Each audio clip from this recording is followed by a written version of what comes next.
So yeah, so my name's Chris. I'm from the US.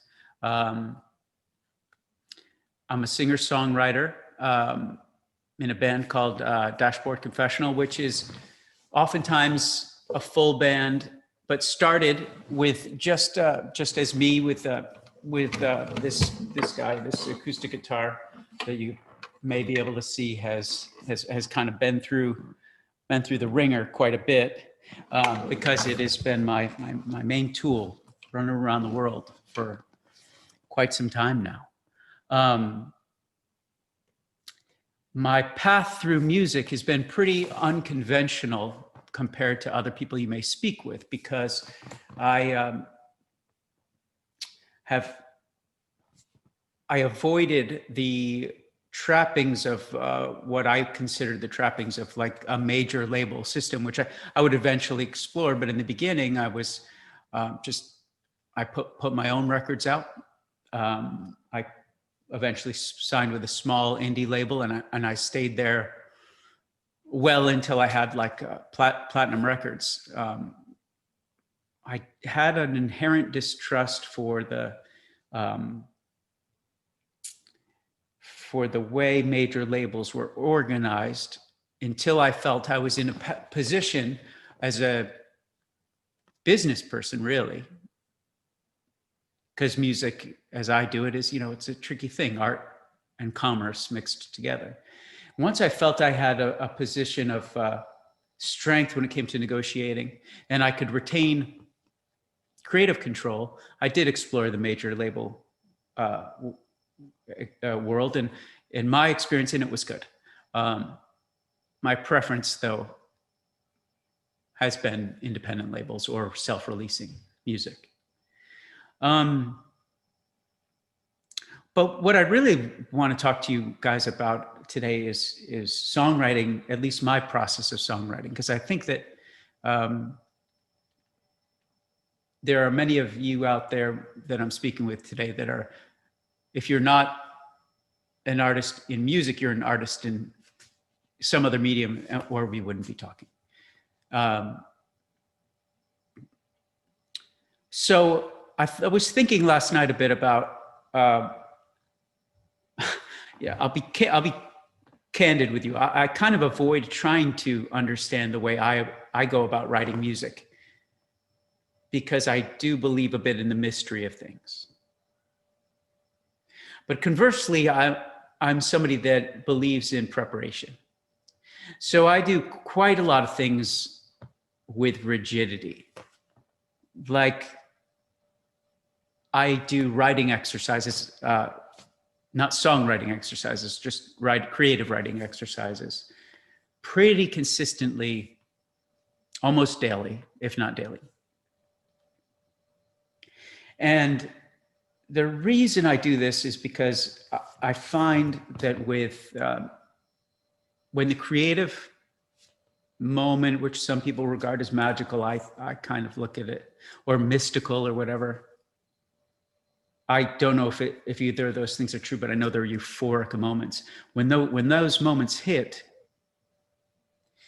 I want to be able to cross the finish line. I find the hardest part when you're like inspired is to actually complete the song, or the art that I'm going to just say song, because that's my medium. And you could just be almost to the finish line. And I find like the hardest bit is like finishing the song. So the reason I do all these creative exercises, these like assignments I give myself, are so that I'm well practiced in just figuring out how to tie things up at the end. So when I'm having these great moments of these like epiphanous moments where you're like, the song's leading you, you're just chasing it.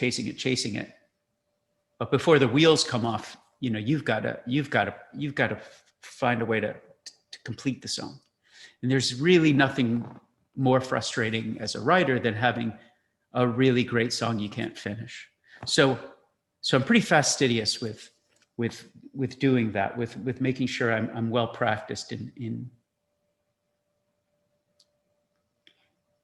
in finding ways to finish. So I have a lot of songs that you probably know better, or I have songs that you probably know better than the song I want to talk to you about today. And, excuse me, I'm going to go grab this. But the reason I want to talk to you about this song, and I'll play you maybe a song you're more familiar with before we leave, but I was thinking about songs that encapsulate the best experiences I've had, like for the inspiration, for the writing, and for the execution.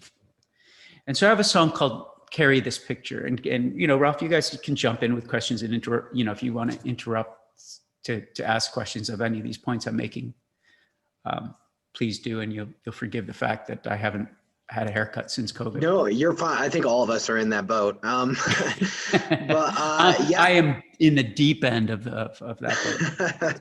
But you're a rock star. You're a musician. It's part of it. Yeah, we can hold questions to the end. Whatever you feel most comfortable with. Whatever you want. Yeah. So let's talk a little bit about this song. So the song is called "Carry This Picture," and let me set kind of where I was as a in my life when I came upon this song. My band it began with just me touring by myself with just my acoustic guitar. It was like that for about 3 years before I even had another player. And the person I relied upon the most was my best friend, Amy. And Amy owned a small record label, and she put my records out. The label's called Fiddler Records. And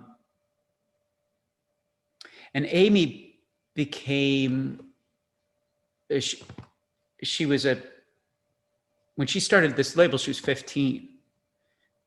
And some of the bands she signed would go on to be humongous, like The Bled and Newfound Glory. She signed Dashboard, just to name a couple.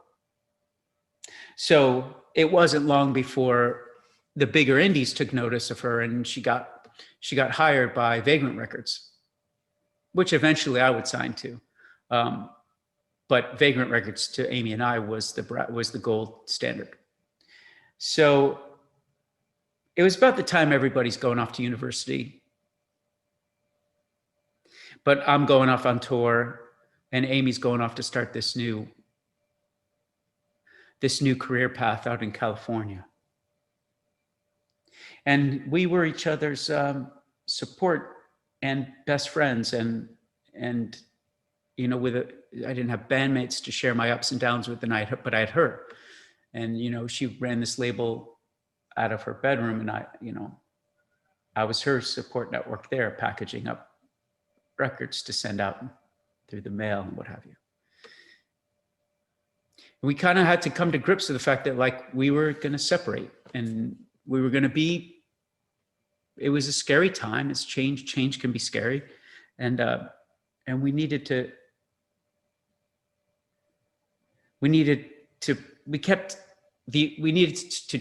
acknowledge the importance of us staying together as a unit if we were going to go off and try to do bigger and broader things with our careers. We lived in Florida, and a common thing to do when you live on the coast in Florida at night is to sneak onto the beach and kind of look out over the ocean and kind of share with each other. You could be goofy, you could be deep. It was just a place to go. And so this important life experience of, like, I remember this last night of being in this beach town and going with her together for what would be the last time for quite a while. I knew even then it held importance and would be a memory I needed to cherish. I didn't think it'd be a song. I didn't think it would lead to a song, but everything can lead to a song. So you have to understand too that I lived in this really wealthy area. I didn't live in a wealthy town. I lived wealth adjacent. The people like me worked for the wealthy people. We washed their yachts and things like that. But it was a very it was a stark by stark contrast. There was this opulence and this massive wealth, and then there was these scrappy punk rock townies like me. I tell you all these things because these are kind of themes that come out in this song that I'm going to play you. And I'll tell you a little bit about how I write songs in general. So, you know, hopefully you all can hear this. And, you know, yeah, you play, good. I say this all the time, like, this is just a G chord, right? And sometimes it sounds it's just a G chord. But sometimes you play it and it doesn't sound like a G chord, it sounds like a whole song.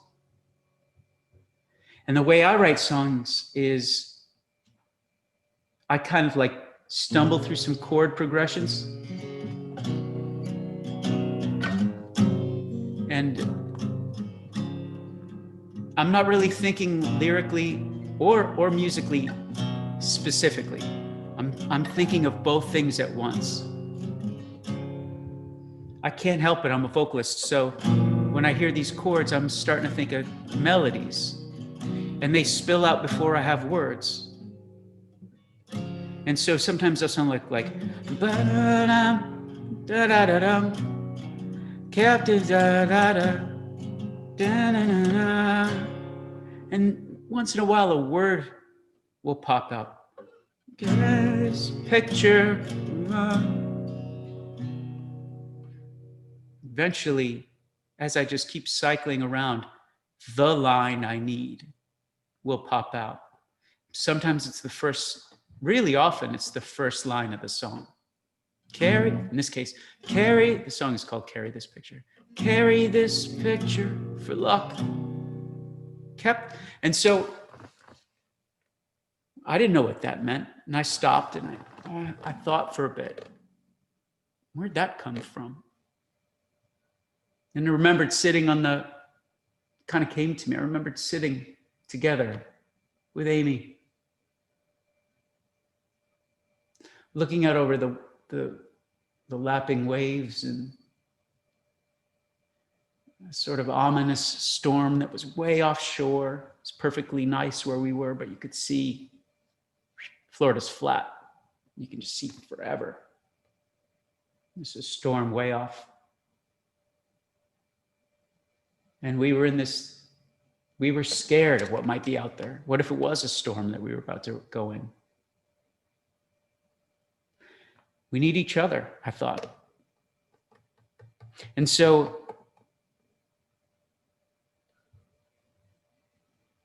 we talked about that night.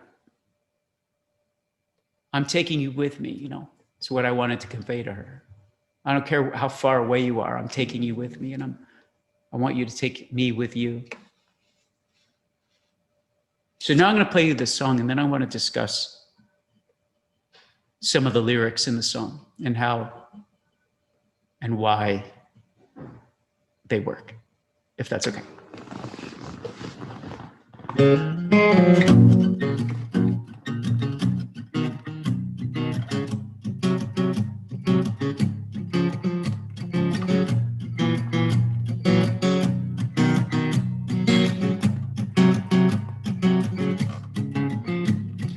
Carry this picture for luck, kept in a locket, tucked in your collar, close to your chest. Make it a secret, shown to your closest friends. And meet me at 6:45. The sun will still shine then at this time of year, and we'll head to the inlet. We'll share some cheap wine there and color the coast with your smile. It's the most genuine thing I've ever seen. I was so lost, but now I believe. Now I believe. Now I believe. Now I believe. Follow me south of the big docks where they tether the boats the rich men revere as so important.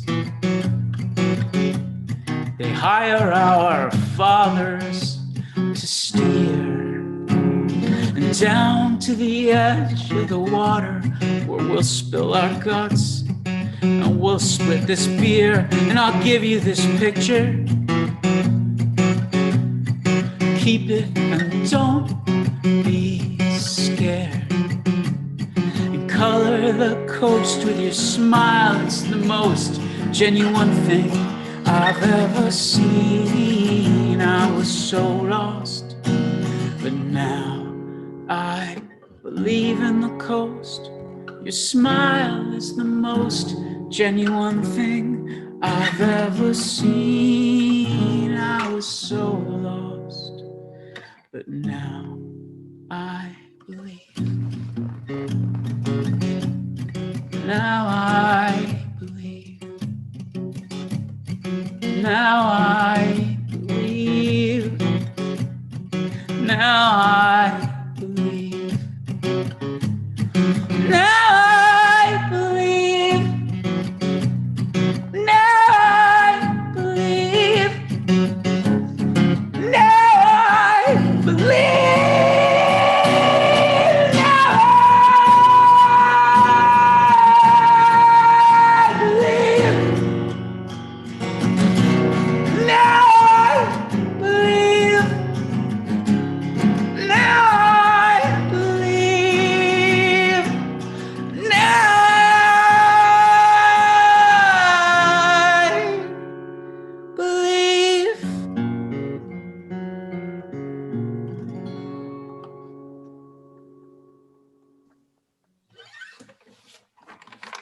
Awesome.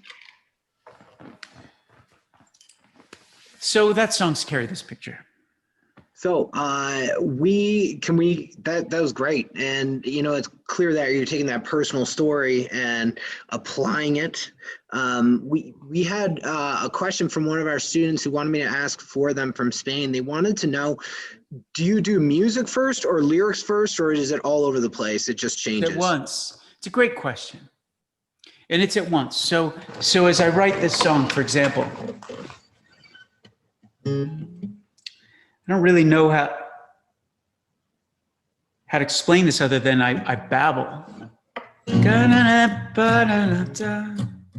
I've got my unlined paper on my table. I don't like lines. I don't like lined paper. So I write this way and then this way and then this way and then this way. I fill it in anywhere, and I'm cherry picking from all over the place. And I say, carry this picture for luck. Maybe that's the first line that comes out. Now the rest is just babbling and babbling, and it sounds like words. But I keep thinking about that, carry this picture for luck. And I'm not really thinking about the music or the melody anymore. Now I'm thinking about the lyrics. And that's what's driving it. But so I guess I'm attempting to write, I guess the object is that I'm writing the lyrics, but I need them to work as melody. So I just sing them. I just keep singing every line. I never say a line. I never just write it down. Very seldom. I will do that. There's exceptions, of course. But generally, I'm just singing it.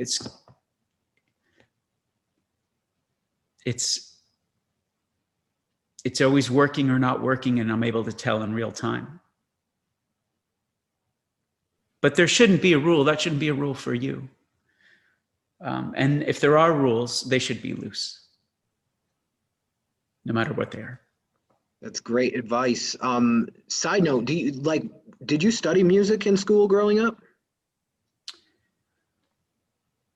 Well, I had, and I have paralyzing stage fright.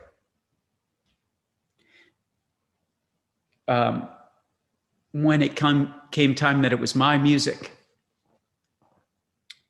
that I really believed in, I was willing to deal with that stage fright.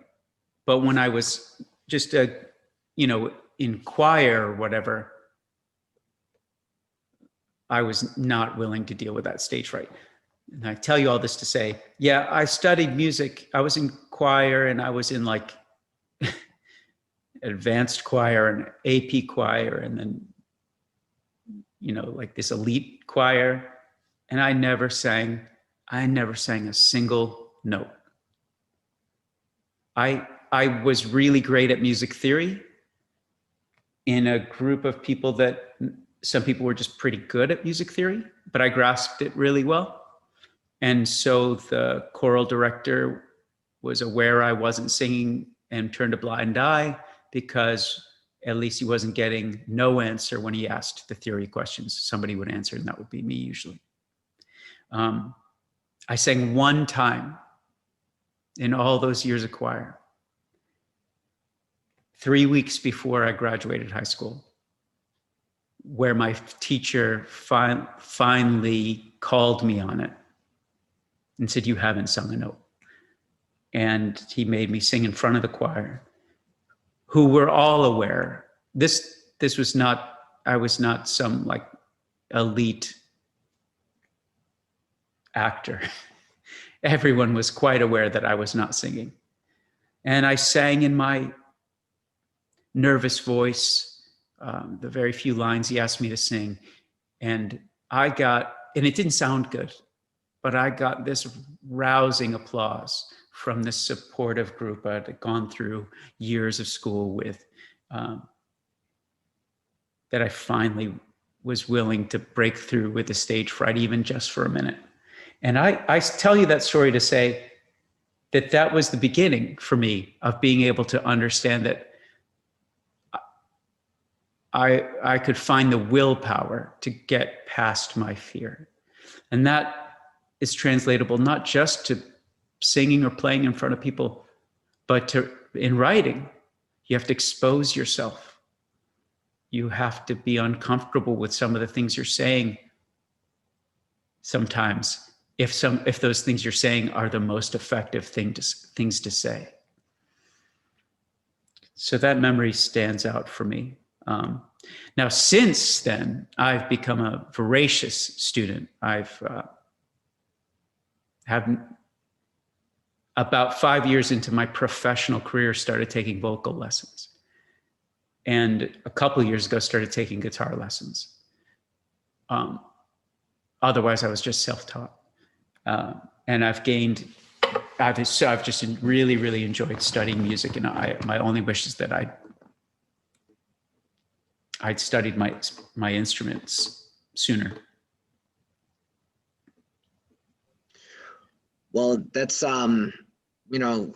great like trajectory, and obviously with you being a world-renowned musician, I mean that's some sound advice for these kids who are probably in choir or in music class. We ask one final question from one of our students in Italy. We have Mev. I'll unmute her. Mev, go ahead and ask your question for Chris. Thank you, Ralph. I would like to know, first of all, thank you for all your songs or everything you did in past and you're doing now. And I would like to know, what song are you most proud of and why? And does it about your current or past career? That's a really tough one, Mev. First of all, thank you. But man, it's really tough to pick a song you're most proud of. The thing is, when you're an artist like me, I use that term loosely, forgive me guys. When you're an act like me, where you've made this career that's sort of counterculture, it's not based on radio success or taking over, like, having viral moments or anything like that. Mine is based on just years and years of live shows. So my favorite moments change. My favorite song will change from night to night based on how that crowd interacts with the song. Because my crowds, they out-sing me in volume and in skill every night. So I can't pick one. I mean, I think I probably chose Carrie this picture, which I'll talk more about if you would like, to tell you why this is. But I think maybe I chose this one just because of the craft involved. I'm rather proud of the craft of this song, which is not the same as, am I the most proud of this song? I'm not sure I am. But I recognize that there's craft involved. But the other thing, conversely, is like my favorite song, conversely, is always the song I just wrote. Whether that stands the test of time or proves to be a song that has legs or connects with lots of people, or I stay connected to. Usually but in that moment, you know, when I've just written the song, that's the song that I believe is the best thing I've ever written. You kind of have to. You have to believe in the song that deeply to make it, to give it life. That's a wonderful answer. And Mav, great question. And first of all, Chris, thank you so much for spending a half hour with all the kids. And I know we have some teachers on here. And as a huge fan of Dashboard Confessional for a while, we can't wait to see you guys touring again, whether it be here in Las Vegas or in the Midwest or in Italy, France, Spain, wherever it may be, Florida. We're so excited to see what the future holds for you and your career. And we're also so excited to see what the future is going to hold for all of you students when you grow up. So, Chris, before we let you go, what advice would you have for these kids as they kind of set out and figure out what they want to do with their lives? Well, kind of hard to boil down to one thing, but the thing I always come back to. First of all, let me say this first. Thank you for having me, everyone. It's really lovely to visit with you. And thanks for letting me sing to you and play some guitar. I was nervous about singing today. I haven't sung in months to anyone. I was in a really bad motorcycle accident, and I broke both my shoulders pretty terribly. So I was bedridden for a long time, and I had to relearn how to play. And my voice isn't quite back, as I'm sure you could hear when I was trying to sing high notes. Comma, who cares? I got to sing today. I got to sing to you guys today. So thank you for giving me a chance to do that for like the first time since this accident. I really, really enjoyed that I could do that with you today. My advice, generally speaking, that's the most consistent advice I can give anybody is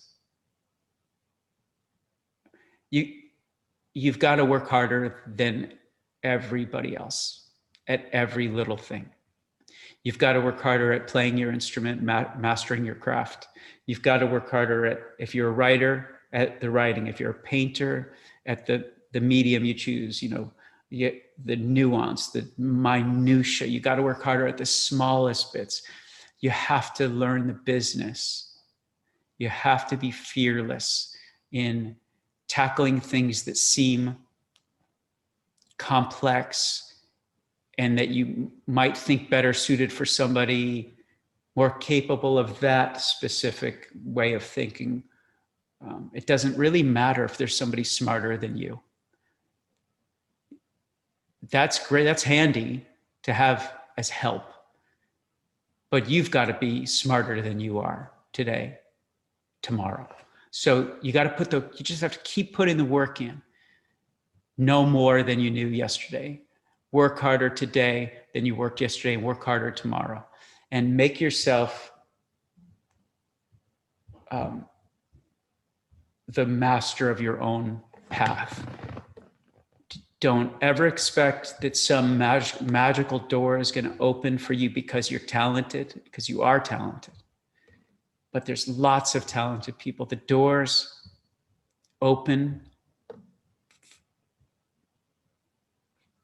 for talented people often, and the ones that go through it and get lost are the people that don't work tirelessly to prove they should be in the room they were let into. Never stop trying to prove to yourself and to everyone else that you deserve to be there. Sometimes proving it to yourself is the hardest bit, but no one's going to do it for you. Eventually, people will come in to help you do it. They're not going to do it for you. And if you expect that they will, you'll have set yourself up for disappointment. But if you look at all those people who come in with opportunity as partners more than like the lottery win, you'll get very farther than those people are used to seeing happen. And by the way, those labels, they're shocked when they find artists that are willing to work hard and continually work hard no matter how big they get. And then they will work harder for you. And it's a grind. It's a beautiful, beautiful grind. It's so worth it, but it is a grind. So be tough, believe in yourself, and find the thing you're worst at, make yourself better at it. Find the thing you're best at, make yourself better at it, and repeat. That is phenomenal, phenomenal advice. And guys, that goes for anything, not just music. And that's what's so great about his advice is it transcends, whatever you're passionate about. And so before we let you go, I'm going to unmute everyone so we can say a big thank you from around the world, Chris, and then I'm going to end the meeting for all. So can we all say thank you to Chris for taking the time to speak to us and perform to us? And by the way, you sound great. There's no difference. So, so keep up the great work. So can we all say thank you? Thank you. Thank Thank you. you. Thank you. Thank you. Thank you. Bye, Chris. Bye. Thank you, everyone. I've really enjoyed my time with you today. Good luck, everybody, and set the Bye. world on fire. That's right.